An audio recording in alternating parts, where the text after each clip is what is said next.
బెంగళూరుకి వచ్చి minimum 2.5 years పైన అయిపోయింది. నేను ఎప్పుడూ విధాన సౌధ ఇంత దగ్గరగా చూడలేదు. సో ఈరోజే ఫస్ట్ టైం. ఈరోజు డేట్ వచ్చేసి 18 April 2026 and this is Saturday.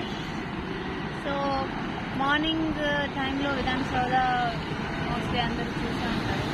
And night time నాకు చాలా డౌట్ ఉండేది అనమాట, అసలు నైట్ టైం విధాన సౌధ దగ్గర ఎవరైనా ఉంటారా అండ్ అలో చేస్తారా, అసలు విధాన సౌధ సరౌండింగ్లో మనం వెళ్ళొచ్చా, నడవచ్చా, చూడొచ్చా, అక్కడ ఎలా ఉంటుంది ఎన్వైరన్మెంట్ అనేది నాకు అసలు క్లారిటీ లేదు.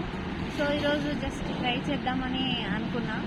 సో ఎలా ఉంటుంది నైట్ టైం ఒకసారి వెళ్ళి అక్కడ పరిస్థితి ఏంటి అని తెలుసుకోవాలని అనుకున్నా. So here I am. People are here with families, they are coming and some snacks available here.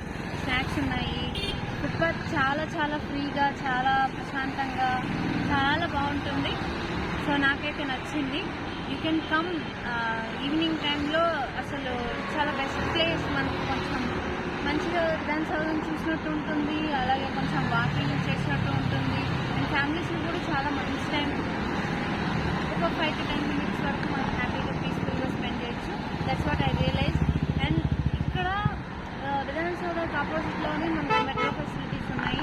So metro stations కూడా చాలా నియర్ బై ఉన్నాయి. అండ్ ఈరోజు తెలుసుకున్నది కూడా, నేను ఇంతకుముందు వచ్చినప్పుడు డిఫరెంట్ లొకేషన్స్ నుంచి వచ్చాను విధాన సౌధ దగ్గరికి, బట్ ఈరోజు ఫస్ట్ టైం చూశాను.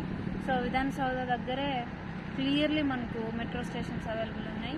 ఇది కూడా నేను కొత్తగా తెలుసుకున్నాను. This my personal experience. And విధాన సౌధ ఆసమ్. విధాన సౌధ గురించి ఇంకా అసలు నేను చెప్పాల్సిన అవసరం లేదు.